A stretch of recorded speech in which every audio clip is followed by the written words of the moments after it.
نحمده ونصلي ونسلم على رسوله الكريم أما بعد فقد قال الله تبارك وتعالى في القرآن المجيد والفرقان الحميد أعوذ بالله من الشيطان الرجيم بسم الله الرحمن الرحيم ولا تقولوا لمن يقتل في سبيل الله أموات بل أحياء ولكن لا تشعرون صدق الله مولانا العظيم وصدق رسوله النبي الأمين الكريم ونحن على ذلك لمن الشاهدين والشاكرين والحمد لله رب العالمين۔ ایک مرتبہ درود شریف پڑھیں، اللہم صلی علی سیدنا نبینا مولانا محمد عدد ما فی علم اللہ صلاۃ دائمۃ بدوام ملک اللہ وعلی آلہ واصحابہ اجمعین۔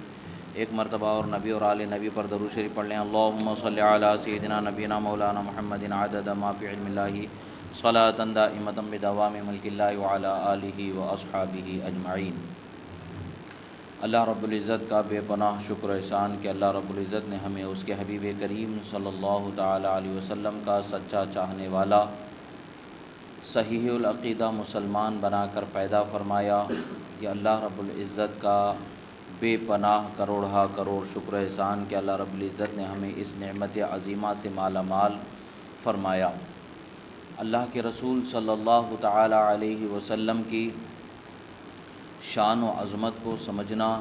اور آپ کے مقام کو سمجھنا یہ ہر ایک کے بس کی بات نہیں ہے۔ اللہ تعالیٰ اسی کو توفیق عطا فرماتا ہے جس کو اللہ تعالیٰ اس کے حبیب کریم صلی اللہ تعالی علیہ وسلم کی محبت سے مالا مال فرماتا ہے۔ اللہ رب العزت نے اس کے حبیب صلی اللہ تعالی علیہ وسلم کی شان کو بہت ہی بلند و بالا فرمایا اور بہت ہی عظمت والا فرمایا۔ نبی اکرم صلی اللہ تعالی علیہ وسلم کی محبت اور آپ کی اطاعت اور آپ کی تعظیم، جس طرح سے آپ بقید حیات ظاہری دنیا میں بقید حیات ظاہری تھے اس وقت پر جیسا ضروری تھا، اسی طریقے سے آپ کا دنیا سے پردہ فرمانے کے بعد بھی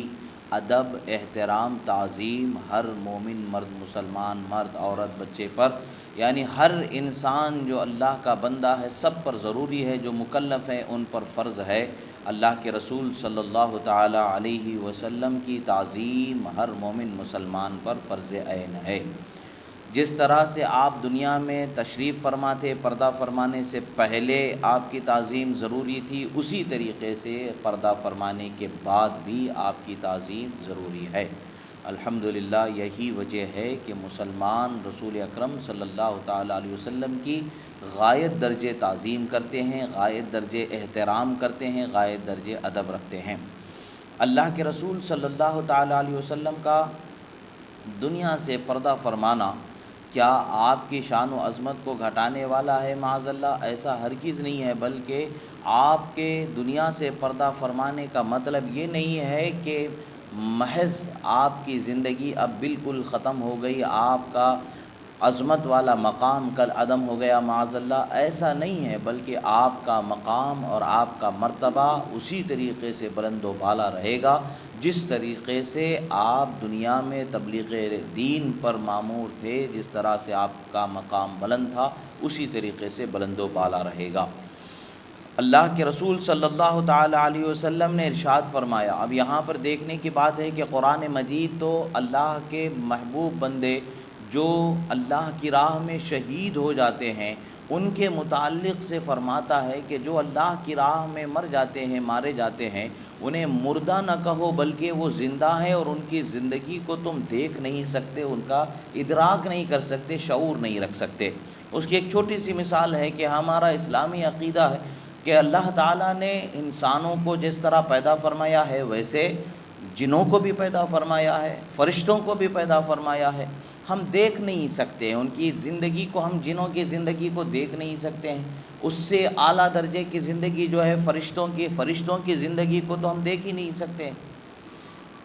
اللہ تبارک و تعالیٰ نے ان کی زندگی کیسے رکھی ہے، ان کے زندہ ہونے کا مقام اور ان کے زندہ ہونے کا مطلب یہ ہمیں بتاتا ہے کہ آپ کی زندگی کو ہم فرشتوں کی زندگی کا جیسے ہم مشاہدہ نہیں کر سکتے ہیں، مشاہدے میں نہ آنا، دکھنے میں نہ آنا، اس کا یہ مطلب نہیں کہ زندگی ہی نہیں ہے، بلکہ دکھنے میں نہ آنے کا مطلب زندگی نہیں ہونے کا نہیں ہے، بلکہ زندہ ہونے پر بھی اس کی دلیل ہے، جیسے اللہ تعالیٰ نے فرشتوں کی زندگی کو فرمایا ہے۔ اسی طریقے سے دنیا سے گزرنے کے بعد، موت کے دروازے سے گزرنے کے بعد اللہ کا جو وعدہ ہے کہ کل نفس ذائقۃ الموت، ہر موت کے لیے، ہر جان کے لیے موت کا مزہ چکھنا ہے، ہر جان کو موت کے دروازے سے ضرور گزرنا ہے، اس پر ہم ایمان رکھتے ہیں۔ اللہ تعالیٰ کے محبوب بندوں پر، بالخصوص انبیاء اکرام پر بھی موت آئی ہے اور آنی ہے، بس آن کو آنی ہے۔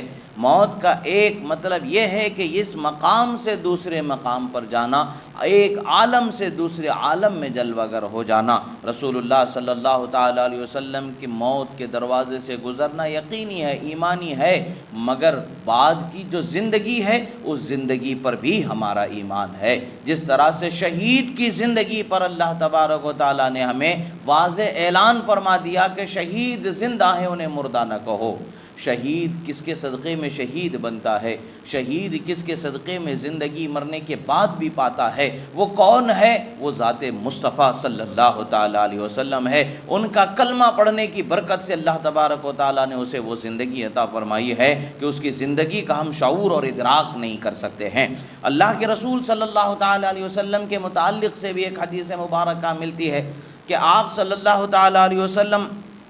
کے متعلق سے فرماتے ہیں کہ وأخرج البخاری والبیہقی عن عائشہ رضی اللہ تعالی عنہ قالت كان النبی صلی اللہ علیہ وسلم يقول في مرضه الذي توفي فيه لم أزل أجد ألم الطعام الذي أكلت بخيبر فهذا أبان انقطع أبهري من ذلك السم۔ فرماتے ہیں حضرت بی بی عائشہ صدیقہ رضی اللہ تعالی عنہا سے روایت کرتی ہیں، فرماتے ہیں امام بخاری اور امام بیہقی کہ سرکار مدینہ صلی اللہ تعالی علیہ وسلم جب دنیا سے پردہ فرمانے والے تھے، اس وقت پر بی بی عائشہ صدیقہ رضی اللہ تعالی عنہا سے آپ نے ارشاد فرمایا کہ میں نے جو خیبر میں زہر آلود لقمہ جو مجھے پیش کیا گیا تھا، خیبر، جنگ خیبر، جب خیبر فتح ہو گیا، قلعہ فتح ہو گیا، تو وہاں پر ایک مرتبہ رسول اکرم صلی اللہ تعالی علیہ وسلم جلوہ فرما ہوئے، تو زہر آلود زہر لگا کر کے دعوت کی گئی تھی گوشت میں، تو رسول اللہ صلی اللہ تعالی علیہ وسلم نے ایک لقمہ تناول فرما لیا، اور پھر آپ نے معجزے کے طور پر سرکار مدینہ صلی اللہ تعالی علیہ وسلم کو علم ہو گیا کہ اس میں زہر ہے۔ ایک دوسرے صحابی تھے، انہوں نے کھا لیا تو فوراً اسی جگہ پر وہ شہادت پا گئے، تو ان کو قتل کرنے کے جرم میں، ان کے اوپر زیادتی کرنے کے جرم میں وہ جو یہودی بڑھیا تھی اس کو بھی قتل کر دیا گیا۔ اس کے لیے بھی جو ہے وہی حکم ہوا، جان کے بدلے جان، اس کو جان کے بدلے جان لے کر کے سزا تو دے دی گئی، مگر رسول اللہ صلی اللہ تعالیٰ علیہ وسلم نے بھی ایک لقمہ تناول فرما لیا تھا۔ ایسا زہر کا اثر تھا کہ سرکار صلی اللہ تعالیٰ علیہ وسلم ارشاد فرماتے ہیں کہ جب سے میں نے وہ لقمہ کھایا ہے اس زہر کی تکلیف میں محسوس کرتا رہتا ہوں۔ رسول اللہ صلی اللہ تعالیٰ علیہ وسلم فرماتے ہیں کہ میں اس زہر کی تکلیف محسوس کرتا ہوں، یہاں تک کہ یہ وقت آ پہنچا کہ اسی زہر کے زیر اثر میں دنیا سے رخصت ہونے والا ہوں۔ یہ مفہوم حدیث ہے رسول اکرم صلی اللہ تعالیٰ علیہ وسلم کا فرمان۔ اس سے بھی پتہ چلتا ہے کہ شہادت کے اعتبار سے اللہ کے رسول صلی اللہ تعالیٰ علیہ وسلم کو بھی اللہ تبارک و تعالیٰ نے اس درجے سے ضرور سرفراز فرمایا ہے، اس عظیم درجے پر اللہ تبارک و تعالیٰ نے سرفراز فرمایا ہے۔ اسی طریقے سے حضرت امام زرقانی علیہ رحمۃ و رضوان ارشاد فرماتے ہیں کہ فرماتے وقد ثبت ان نبینا صلی اللہ تعالی علیہ وآلہ وصحبہ وسلم مات شہیدا لأکلہ یوم خیبر من شاۃ مسمومۃ۔ فرماتے ہیں کہ یہ بات ثابت شدہ ہے کہ ہمارے نبی کرم صلی اللہ تعالی علیہ وسلم بھی جو زہرآلود بکری کو خیبر کے دن کھلایا گیا تھا، اس زہر کے اثر کی وجہ ہی سے آپ نے دنیا سے رخصت فرمایا، پردہ فرمایا، اور اس اعتبار سے آپ شہادت سے آپ سرفراز فرمائے گئے۔ رسول اکرم صلی اللہ تعالی علیہ وسلم زہر آلود لقمہ گوشت کا بکری کا کھانے کی وجہ سے شہید آپ کو شمار کیا جاتا ہے۔ اسی وجہ سے اسی اثر کے تحت جو ہے آپ کو جو ہے دنیا سے رخصت ہونا ایک سبب بنایا گیا۔ اصل سبب تو رحمت خاص میں اللہ تبارک و تعالیٰ نے عظمت خاص میں اور عرفہ و اعلیٰ مقام خاص میں اور مزید مراتب کی بلندی کے ساتھ اللہ تبارک و تعالیٰ نے آپ کے وجود کو جلوہ بار فرمانے کا ارادہ فرمایا، تو آپ کو دنیا سے بلایا اور اپنے رحمت خاصہ میں اللہ تبارک و تعالیٰ نے نے آپ کو برقرار رکھا۔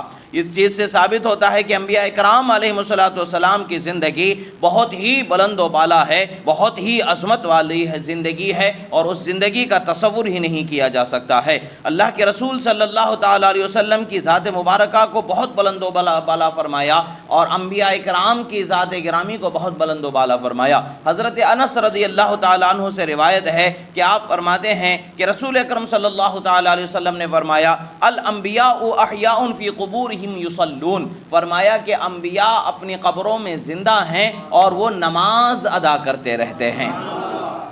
وہ زندگی کا ہم شعور و ادراک نہیں کر سکتے، ہم سمجھ نہیں سکتے ہیں، ہماری سمجھ میں نہیں آنے کا یہ مطلب نہیں ہے کہ وہ چیز ہے ہی نہیں۔ وہ جو چیز ہمیں نظر نہ آئے اس کی انکار نہیں کیا جا سکتا، جو ہماری سمجھ میں نہ آئے اس کا انکار نہیں کیا جا سکتا ہے، بلکہ اللہ تبارک و تعالیٰ کے رسول صلی اللہ تعالیٰ علیہ وسلم کا فرمان، پھر اللہ کا فرمان، اور یہ ساری چیزیں ہمیں بتاتی ہیں کہ بہت ساری وہ چیزیں ہیں، بہت سارے وہ مقامات ہیں کہ جو ہماری نظر سے، ہماری سمجھ سے بالا تر ہیں، مگر اللہ تبارک و تعالیٰ نے ان کے وجود کو برقرار رکھا ہے۔ انہی عظیم الشان چیزوں میں سے ایک یہ بھی ہے حیات انبیاء کا مسئلہ کہ انبیاء کرام اپنی اپنی قبروں میں زندہ ہوتے ہیں۔ وہ زندگی کیسے ہے؟ فرمایا کہ یصلون، وہ نماز ادا کرتے رہتے ہیں۔ اور پھر حضرت ابو درداء رضی اللہ تعالیٰ عنہ فرماتے ہیں رسول اکرم صلی اللہ تعالیٰ علیہ وسلم سے کہ سرکار فرماتے ہیں اکثروا الصلاۃ علی یوم الجمعۃ فانہ یوم مشہود، فرماتے ہیں کہ رسول اکرم صلی اللہ تعالیٰ علیہ وسلم نے فرمایا کہ مجھ پر جمعہ کے دن زیادہ سے زیادہ درود پڑھا کرو کہ یہ یوم مشہود ہے، اس میں ملائکہ حاضر ہوتے ہیں، اور کوئی ایسا نہیں جو مجھ پر درود بھیجے مگر اس کا درود مجھ پر پیش نہ ہو، ایسا نہیں ہے، بلکہ اس کا درود مجھ پر پیش ہوتا ہے یہاں تک کہ وہ اس سے فارغ ہو، یعنی درود پڑھ کر کے ختم ہونے سے پہلے وہ درود رسول اللہ کی بارگاہ میں پہنچا دیا جاتا ہے۔ فرمایا رسول اکرم صلی اللہ علیہ وسلم کی خدمت میں صحابہ کرام نے عرض کیا یا رسول اللہ صلی اللہ تعالیٰ علیہ وسلم وبعد الموت، فرمایا کہ سرکار جب آپ دنیا سے پردہ فرما چکے ہوں گے اس کے بعد بھی یہی معاملہ ہوگا کہ آپ پر درود بھیجا جائے گا؟ رسول اکرم صلی اللہ تعالیٰ علیہ وسلم نے فرمایا کہ ہاں، میرے دنیا سے پردہ فرمانے کے بعد بھی مجھ پر درود اسی طریقے سے پیش ہوتا رہے گا۔ پھر فرمایا رسول اللہ صلی اللہ تعالیٰ علیہ وسلم نے حدیث مبارکہ فرمایا ان اللہ حرم علی الارض ان تأکل اجساد الانبیاء فنبی اللہ حی یرزق، فرمایا کہ رسول اکرم صلی اللہ علیہ وسلم کا ارشاد بلیغ کہ سنو، اللہ تعالیٰ نے زمین پر انبیاء کرام کے جسموں کو کھانا حرام کر دیا ہے، انبیاء کرام کے جسموں کو کھانا حرام کر دیا ہے۔ انبیاء کرام اپنی اپنی قبروں میں زندہ ہیں اور اللہ کی بارگاہ سے رزق پاتے رہتے ہیں۔ اب وہ رزق پانا کیا، یہ حدیث کو امام ابن ماجہ نے ابن ماجہ شریف میں، سنن ابن ماجہ میں، جو حدیث کی 6 مشہور کتابوں میں سے ایک کتاب ہے، اس میں اس کو روایت فرمایا ہے۔ رسول اکرم صلی اللہ تعالیٰ علیہ وسلم کا یہ فرمان ہمیں کیا بتاتا ہے کہ انبیاء کرام کی شان کو اللہ تبارک و تعالیٰ نے عام لوگوں کی زندگی سے بہت بلند و بالا رکھا ہے، اور آپ کی عظمت کو اللہ تبارک و تعالیٰ نے بہت بلند و بالا رکھا ہے۔ ایک روایت میں ہے کہ سرکار فرماتے ہیں حضرت ابو ہریرہ من صلی علی عند قبر سمعتہ ومن صلی علی نائیا بلغتہ، فرماتے ہیں جس نے میری قبر کے پاس کھڑے ہو کر کے مجھ پر درود پڑھا میں اسے خود سنتا ہوں، اور جس نے دور ہونے کی حالت میں مجھ پر پڑھا وہ درود میرے پاس پہنچا دیا جاتا ہے۔ اب ایک چھوٹی سی بات ہے، نبی کا کلمہ پڑھنے والے امتی کی یہ شان ہے کہ قبر پر زیارت کو آنے والے کے 40 قدم دور سے وہ پہچان کر لیتا ہے۔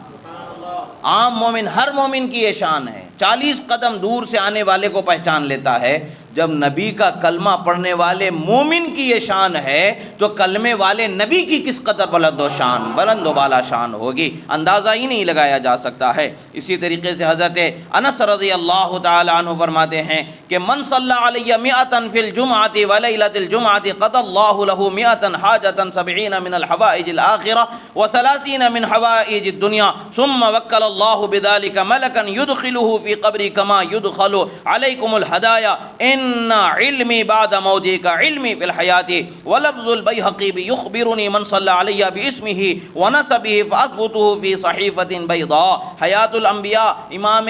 بیہقی اور امام اصفہانی علیہ رحمت و رضوان نے اس میں ذکر فرمایا ہے، ایک حدیث مبارکہ کو روایت فرمایا کہ حضرت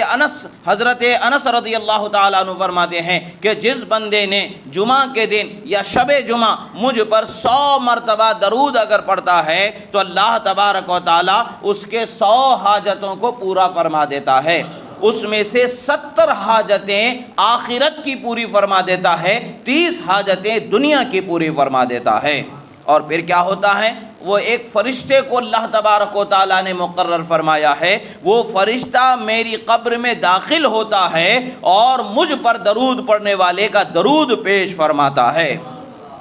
رسول اکرم صلی اللہ تعالیٰ علیہ وسلم فرماتے ہیں میری قبر میں داخل ہونا کس طرح ہے؟ جس طرح سے وہ درود ہدیہ لے کر کے میری قبر میں کیسے آتا ہے؟ جیسے تمہارے پاس تمہارے گھروں میں ہدیہ دینے والا آتا ہے، اسی طریقے سے فرشتہ میری قبر میں وہ درود کا ہدیہ لے کر کے پہنچایا جاتا ہے۔ پھر سرکار صلی اللہ علیہ وسلم فرماتے ہیں جان لو بے شک میرا علم دنیا سے پردہ فرمانے کے بعد بھی ایسا ہی ہے جیسا میرا دنیا میں باقی رہنے کے وقت پر میرا علم تھا، یعنی دونوں حالتوں میں میرے علم میں فرق نہیں آنے والا ہے۔ میں چاہے دنیا میں رہوں یا دنیا سے پردہ فرما جاؤں، دونوں حالتوں میں میرے علم میں کمی نہیں ہونے والی ہے۔ اللہ تبارک و تعالیٰ نے جس ذات کو وَعَلَّمَكَ مَا لَمْ تَكُنْ تَعْلَمْ سے سرفراز فرمایا، اے حبیب آپ کو وہ سارے علوم عطا فرمائے گئے جو آپ نہیں جانتے، تو شان کا اندازہ کون لگا سکتا ہے؟ اللہ تبارک و تعالیٰ نے بہت بلند و بالا شان عطا فرمائی۔ پھر سرکار مدینہ صلی اللہ تعالیٰ علیہ وسلم فرماتے ہیں، امام بیہقی کے نزدیک کچھ اور اضافہ اس میں ملتا ہے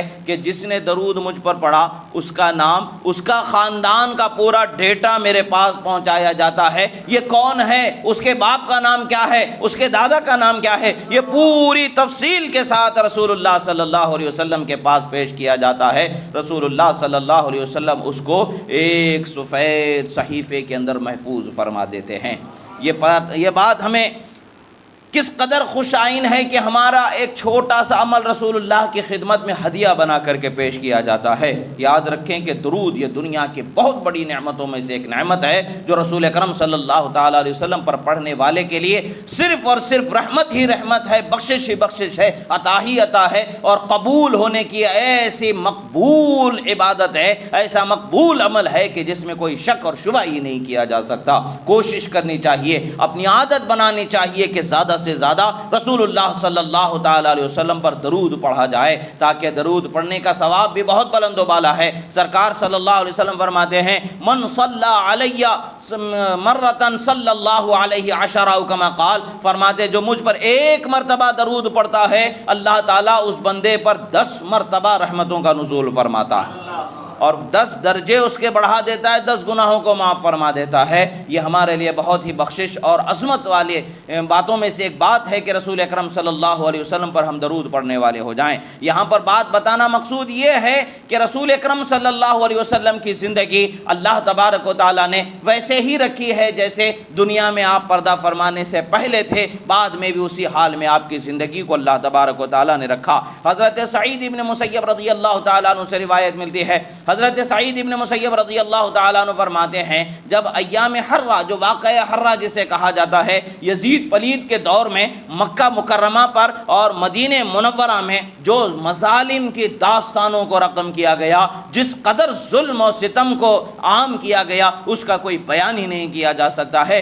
ان دنوں میں ایک وقت یہ بھی آیا تھا کہ مسجد نبوی میں گھوڑوں کو باندھا گیا تھا، منبر رسول کے پاس گھوڑوں کو باندھا گیا تھا، مدینے کی پاک بعض عورتوں کے ساتھ ظلم و زیادتی کی گئی، انہیں کے ساتھ وہ جو یزیدی لشکر تھا، لشکر نے اپنے نفس کی آگ کو بجھایا اور اللہ کے محبوب بندیوں پر بے پناہ ظلم اٹھایا۔ بہرحال یہ چیزیں ایسے ثابت ہیں جس طریقے سے آسمان میں سورج کا طلوع ہونا ثابت ہے، اسی طریقے سے یہ واقعات کا ثبوت ہے، اس میں کوئی شک نہیں۔ بہرحال اس دور میں مسجد نبوی میں نماز پڑھنے کی کسی کی ہمت نہیں تھی، نماز پڑھنے کو جا نہیں سکتا تھا، جو باہر نکلتا تھا اسے قتل کر دیا جاتا تھا۔ آج وہی یزید ان کا پیشوا امام بنا ہوا ہے جس نے مسجد نبوی میں جس کے حکم سے نماز کو روک دیا گیا، گھوڑوں کو باندھا گیا، اور وہ ہمارا پیشوا تو کبھی نہ تھا نہ ہے نہ ہوگا، وہ تو جہنمی لوگوں کا سردار ہے، وہ جہنم میں جلنے والا کافر ہے۔ ہمارے نزدیک تو ہمارے پیشوا وہ سردار امام حسین ہیں جو کربلا میں شہید بھی ہوتے ہیں تو سجدہ کر کے بتاتے ہیں موت آ جائے مگر نماز کبھی نہیں چھوڑنے جائے۔ ہمارے پیشوا، ہمارے رہبر اللہ تعالیٰ نے جنتی نوجوانوں کے سردار بنایا ہے۔ بہرحال حضرت سعید ابن مسیب کو بھی پکڑ کر کے لایا گیا تھا لشکر کے امیر کے سامنے، تو دیوانہ بننے کا آپ نے ڈھونگ بنایا تو آپ کو دیوانہ سمجھ کر کے چھوڑ دیا۔ آپ کو کوئی اور پناہ کہاں ہے؟ ہم اہل سنت جائیں تو کہاں جائیں؟ ہمیں تو رسول اللہ کے دامن میں ہی پناہ ملتی ہے، وہیں ہمیں سکون ملتا ہے۔ حضرت سعید ابن مسیب مدینے میں کسی گھر میں جا کے پناہ نہیں لیا انہوں نے، وہ مسجد نبوی میں چلے گئے، روضہ رسول صلی اللہ علیہ وسلم کے قریب میں جا کر کے پڑے رہ گئے، اور حال ایسا تھا کہ اندھیرا چھایا ہوا تھا مدینے میں، دن میں وقت کا پتہ نہیں چل رہا ہے کہ کون سا وقت ہے، صبح ہے کہ دوپہر ہے کہ شام ہے، کیا وقت ہے پتہ نہیں چل رہا ہے، نماز کا وقت پتہ نہیں چل رہا ہے۔ حضرت سعید ابن مسیب فرماتے ہیں لقد رأیتنی لیالی الحر وما فی مسجد رسول اللہ صلی اللہ علیہ وسلم غیری وما یأتی وقت الصلاة الا وسمعت الاذان من القبر۔ فرماتے ہیں مشکات شریف میں بھی یہ حدیث ہے، دلائل النبوت امام ابی نعیم میں بھی اس حدیث کو ذکر کیا گیا ہے۔ آپ فرماتے ہیں کہ میں کچھ ایسا راتوں کو مدینے میں مسجد نبوی میں گزارا ہوں، کچھ ایسا وقت گزارا ہوں کہ ایسا حال تھا کہ میرے علاوہ مسجد میں کوئی آتا ہی نہیں تھا، نماز پڑھنے کے لیے کوئی آتا ہی نہیں تھا، مجھے بھی وقت کا پتہ نہیں چلتا تھا کہ کب کون سا وقت آ گیا ہے، مگر جیسے ہی میں قبر شریف کے قریب رہتا تھا تو میں نماز کے وقت پر قبر شریف سے ایک اذان کی آواز کو سنا کرتا تھا، اذان کی آواز کو سنا کرتا تھا اور میں نماز پڑھا کرتا تھا۔ اس حدیث سے کیا پتہ چلتا ہے؟ رسول اللہ صلی اللہ تعالی علیہ وسلم قبر مبارک میں آرام فرما ہیں۔ قبر مبارک میں آرام فرمانے کا مطلب کیا ہے؟ زمین کی تہوں کے نیچے جو قبر مبارک بنی ہوئی ہے اس کے اندر سے سورج کے طلوع و غروب کو دیکھ رہے ہیں، وقت نماز کا مشاہدہ فرما رہے ہیں، اور اذان دے کر کے حضرت سعید ابن مسیب کو بتا رہے ہیں اے سعید نماز کا وقت ہو گیا ہے، نماز ادا کرو۔ اسی لیے ہم عاشقان ہیں رسول یہی کہتے ہیں تو زندہ ہے واللہ، تو زندہ ہے واللہ، میرے چشم عالم سے چھپ جانے والے۔ رسول اکرم صلی اللہ تعالی علیہ وسلم کو اللہ تبارک و تعالیٰ نے عظیم حیات برزخی عطا فرمایا ہے کہ جس کا اندازہ ہی نہیں لگایا جا سکتا۔ اسی طریقے سے دوسری حدیث مبارکہ ہے جس میں بھی یہی چیز فرماتے ہیں حضرت سعید ابن مسیب کہ میں وقت صلاۃ پر، نماز کے وقت پر قبر شریف کے قریب سے اذان کی آواز سنتا، میں قریب ہی رہتا تھا، اذان کی آواز سنتا تھا، میں نماز ادا کر لیا کرتا تھا۔ اسی کئی سندوں سے اس کو ذکر کیا گیا ہے۔ امام محمد بن عبد الباقی الزرقانی علیہ رحمۃ الرضوان فرماتے ہیں وفی الفتاوی الرملیہ